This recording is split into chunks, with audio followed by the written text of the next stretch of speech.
दिल्ली की यमुना में अब दिल्ली वालों को जल्द ही क्रूज की सवारी करने का आनंद मिलेगा। इसके लिए क्रूज मुंबई से खरीदे जा चुके हैं, लेकिन क्रूज कब, कहां और कैसे चलेंगे, आपको सब बताएंगे। नमस्कार, मेरा नाम है मुकुंद और आप देखना शुरू कर चुके हैं वन इंडिया का दिल्ली वाला सेगमेंट दिल्ली इस हफ्ते, जिसमें हम आपको बताते हैं दिल्ली से जुड़ी हफ्ते भर की सभी बड़ी खबरें। दिल्ली की ट्रैफिक भरी सड़कों से परेशान लोगों के लिए अब एक बड़ी खुशखबरी है, क्योंकि राजधानी में जल्द ही यमुना क्रूज सेवा शुरू होने वाली है, जिससे लोग सड़क छोड़कर यमुना नदी के रास्ते अब सफर कर पाएंगे। इसके लिए दिल्ली सरकार के मंत्री कपिल मिश्रा ने हाल ही में मुंबई के इस क्रूज का निरीक्षण किया और इसकी पहली तस्वीर शेयर भी की। ये नीले और सफेद रंग की एक आधुनिक नाव है, जो कि दिखने में किसी लग्जरी फेरी जैसी है और एक बेहतरीन क्रूज का आपको अनुभव देगी। ये क्रूज दरअसल तकनीकी रूप से एक वाटर टैक्सी है, जिसे खासतौर पर कम गहरे वाले पानी वाली जो नदियां होती है उसके लिए डिजाइन किया गया। ये कैटामरान डिजाइन पर बना है, यानी इसके नीचे दो पतवार है, जिससे ये पानी में बहुत स्थिर रहता है और डगमगाता नहीं। इसमें बड़ी बड़ी कांच की खिड़कियां हैं, ताकि यात्री यमुना और आसपास के नजारों का मजा ले पाएं। और दिल्ली की गर्मी को देखते हुए ये पूरी तरह एयर कंडीशनर बनाया गया एयर कंडीशनर है। इसमें एक बार में करीब 30 से 40 यात्री सफर कर पाएंगे और सीटें मेट्रो या लग्जरी बस जैसी आरामदायक रहेंगी। वहीं सुरक्षा की दृष्टि से हर सीट के नीचे लाइफ जैकेट और जरूरी उपकरण भी होंगे। इस क्रूज के शुरू होने के बारे में मंत्री ने बताया कि ये 20 जनवरी को नवी मुंबई से दिल्ली के लिए रवाना होगा और 4 से 5 दिन बाद पहुंच जाएगा, जिसके बाद इसमें इंजन फिट होगा और फरवरी से यमुना यात्रा शुरू होने वाली है। अब कहां चलेगा क्रूज, ये भी जानना जरूरी है। आपको बता दें, ये क्रूज वजीराबाद से सोनिया विहार के बीच चलने वाला है। 1 घंटे की राउंड ट्रिप करेगा और किफायती दामों पर खाना, संगीत और मजा देगा। सबसे बड़ी बात यह कि सफर जो सड़कों से घंटों में होता था, वो दूरी क्रूज से सिर्फ 20 से 25 मिनट में आप पूरी कर पाएंगे। इसके साथ ही सर्दियों में साइबेरियन पक्षियों के साथ यमुना का नजारा लोगों के लिए एक नया और शानदार अनुभव भी बनेगा। दिल्ली के करोड़ों लोगों के लिए बड़ी राहत की खबर है, क्योंकि जल मंत्री प्रवेश वर्मा ने विधानसभा के शीतकालीन सत्र में ऐलान कर दिया कि अगले 2 से 3 साल में राजधानी की करीब 7000 किलोमीटर पुरानी पानी की पाइपलाइनों को पूरी तरह बदल दिया जाएगा। अब इसका सीधा फायदा ये होगा कि गंदा पानी, पाइप लीकेज और पानी की बर्बादी जैसी समस्याएं पूर्ण रूप से खत्म होंगी और लोगों को 24 घंटे साफ पानी मिल पाएगा। मंत्री ने बताया कि दिल्ली में कुल 16000 किलोमीटर तक का पानी का पाइपलाइन नेटवर्क है, जिसमें से 5200 किलोमीटर पाइपलाइनें 30 साल से ज्यादा पुरानी हैं और 2700 किलोमीटर पाइपलाइनें 20 से 30 साल पुरानी हैं। इन्हीं खराब पाइपलाइनों की वजह से पानी दूषित होता है और नॉन रेवेन्यू वाटर यानी कि NRW का नुकसान 55% तक पहुंच गया। अब इस दौरान प्रवेश वर्मा ने कहा कि ये खराब सिस्टम पिछली सरकारों से विरासत में मिला है, क्योंकि 2011 से लंबित चंद्रावल और वजीराबाद जैसी कई परियोजनाएं टेंडर रद्द होने की वजह से अधूरी रहीं। अब सरकार ने पिछले 11 महीनों में 94 परियोजनाओं पर कुल 7212 करोड़ रुपए खर्च किए। नई योजना के तहत दिल्ली को 6 जोन में बांटा गया। इसमें 4200 किलोमीटर पाइपलाइन बदलना, 54 नए अंडरग्राउंड जलाशय बनाना और 1340 नए DMA तैयार करना शामिल है। इसके अलावा पानी बढ़ाने के लिए यूपी और हरियाणा से बातचीत चल रही है, जहां सिंचाई के लिए ट्रीटेड पानी देकर दिल्ली को 100 MGD अतिरिक्त पानी मिलेगा। इस साल भी गणतंत्र दिवस के मौके पर हर बार की तरह होने वाले भव्य एयर शो की पूरी तैयारी हो रही है।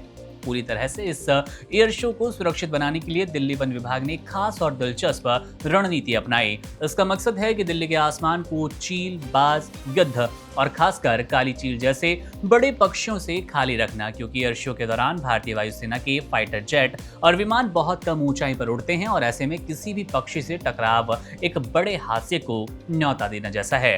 लिहाजा इसीलिए अब खतरे को रोकने के लिए वन विभाग ने तय किया कि पक्षियों को उड़ान वाले रास्तों से दूर रखा जाए। अब इसके लिए जो जुगाड़ सरकार ने अपनाए वो काबिले तारीफ है। दरअसल इस योजना के तहत 1275 किलोग्राम बोनलेस चिकन का इस्तेमाल किया जा रहा है, जिसे तय जगहों पर हवा से गिराया जाएगा, ताकि पक्षी वही खाने में व्यस्त हो जाएं और एयर शो के फ्लाइट पाथ की ओर बिल्कुल न आए। एक अधिकारी के मुताबिक ये अभ्यास हर साल गणतंत्र दिवस से ठीक पहले भारतीय वायुसेना के साथ मिलकर किया जाता है। पहले इसके लिए भैंसे का मांस इस्तेमाल में लिया जाता था, लेकिन इस साल पहली बार चिकन मांस चुना गया है।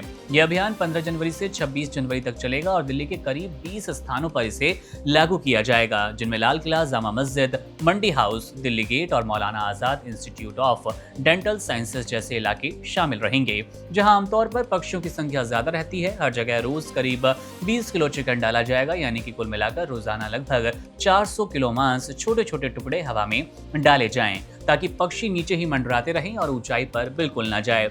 ये प्रक्रिया एयर शो से करीब 2 हफ्ते पहले शुरू की जाती है ताकि पक्षी इस खाने के पैटर्न के आदी हो जाएं और एयर शो बिना किसी खतरे के पूरा हो सके।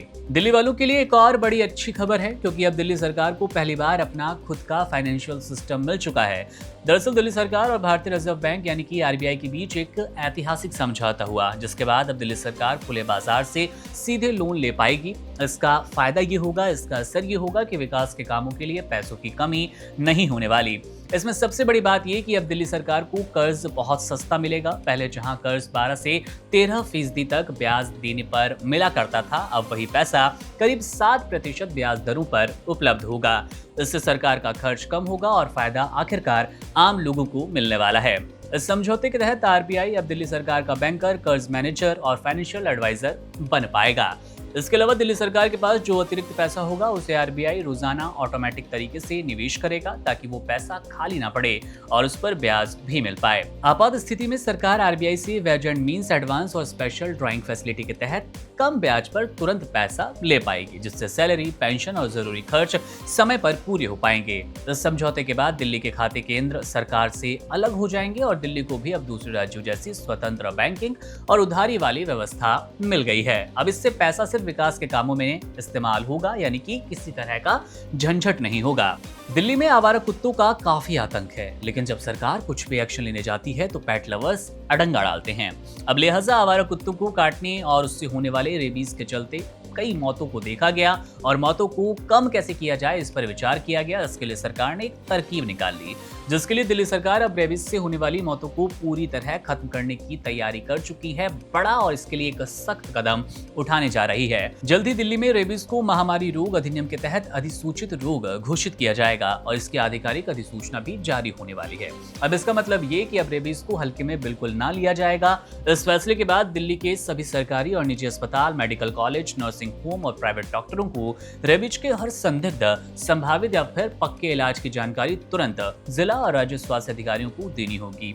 इस बीमारी की समय पर पहचान होगी, सही डाटा मिलेगा और सरकार तुरंत एक्शन ले पाएगी, जिससे कि समय रहते वैक्सीनेशन किया जाएगा। स्वास्थ्य विभाग का यहाँ पर कहना है कि मैंडेटरी रिपोर्टिंग से ये पता चल पाएगा कि रेबीज किन इलाकों में ज्यादा फैल रहा है और वहाँ खास रोकथाम के अभियान चलाए जाएं। इससे मानव स्वास्थ्य और पशु स्वास्थ्य विभागों के बीच बेहतर तालमेल बनेगा।